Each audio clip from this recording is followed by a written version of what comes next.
I'm Mahdi Shaheeb Sher. My website is www.mahdishaheebsher.com. I think one of my interests in the world as Mahdi Shaheeb Sher is kind of the world health and world health in the world. I think recently, I think with the living conditions of the world, with global austerity and perhaps the decline of kind of housing and living conditions, the world has kind of seen an effect to its health and to maybe the health of its population and people.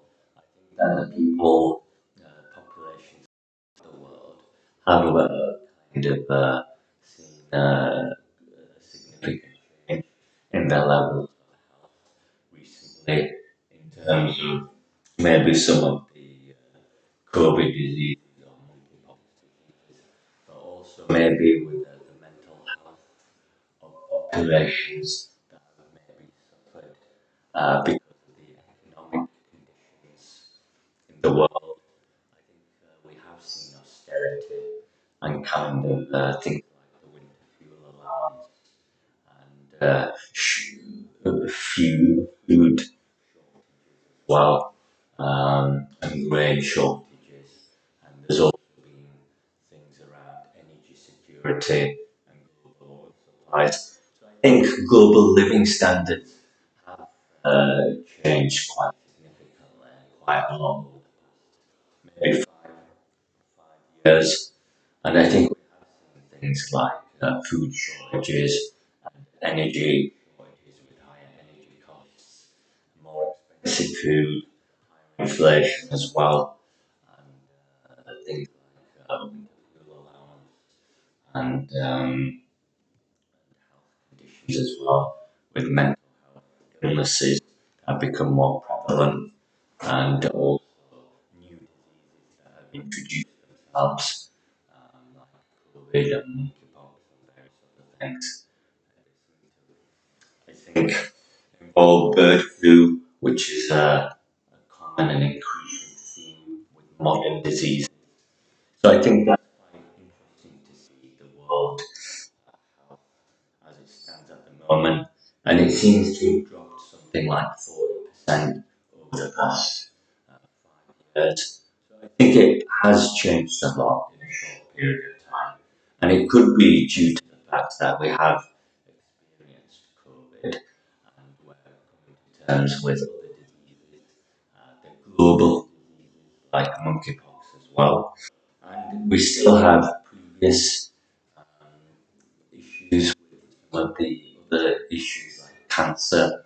I think we've had cancer for something like 15 years. So I think that's an important example for the world, the health of the world and its living standards. And I think, especially with cancer, that's quite a challenge in how the world is dealing with cancer at the moment. I think we've been dealing with it for 30 years, and I don't know what exactly cancer is or how it originates, but I think it's kind of people revolving around lots of modern technology and its modern lifestyle that maybe cause cancer, which is mainly a mutation of cells. So I think that's what cancer is. It's never existed before in world history.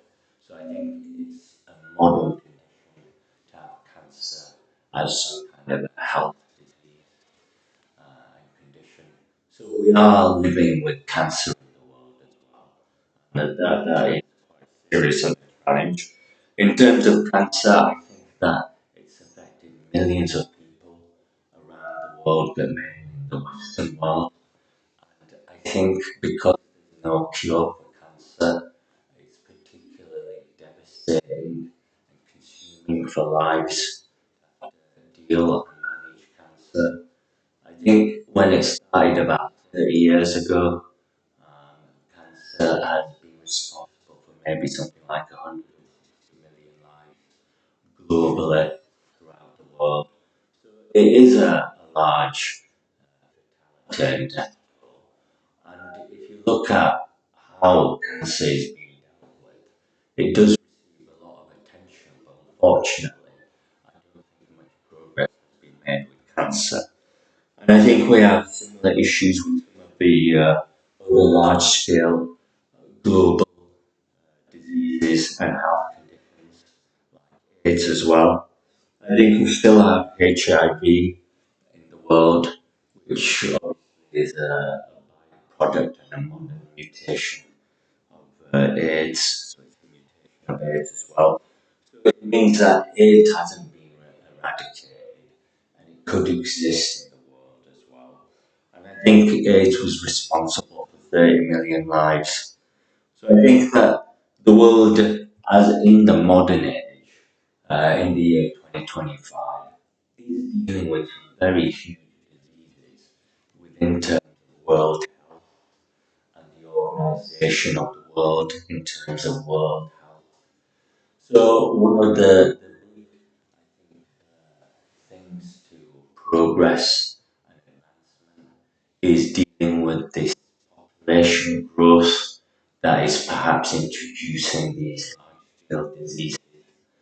I think when you do have large population growth in the world, you are likely to have these large-scale diseases as well globally. So I think we are having to manage these type of diseases primarily because the world population is developing and increasing at a very huge level. I think we have something like 8 billion people in the world today, so it is a large population. I think we had 2 billion maybe 200 years ago, and it's something like 8 billion now. So I think it's kind of increasing and advancing with quadruple effect. So for every one person born, I think we have four new people in the world as a modern population growth. So I think that the population does expand at a very high level once it's established itself and grown at a basic level. So I think we are likely to maybe see a higher world population in the near future, maybe 10 billion population, and it could climb to 20 or 30 billion people in the world, maybe within 2 to 300 years. So I think that the world could change quite significantly in that aspect as well. And I think one of the important considerations with this is the health of people and how people are cared for and treated as well, and how they're kind of maintained and looked after. I think if people do have access, wide access to medicine, they need them, then they're able to remain healthy and grow as well as healthy people in a population. And I think that is a very positive vision for the world future to focus as a priority healthy people that are strong-minded and able-bodied and strong-bodied and they're healthy individuals, not weak or malnourished or ill individuals. I think that people are healthy in the world in their appetite and happiness, but also their health condition, their mentality and physical capability. And the world is able to advance at a better level. So that's my view.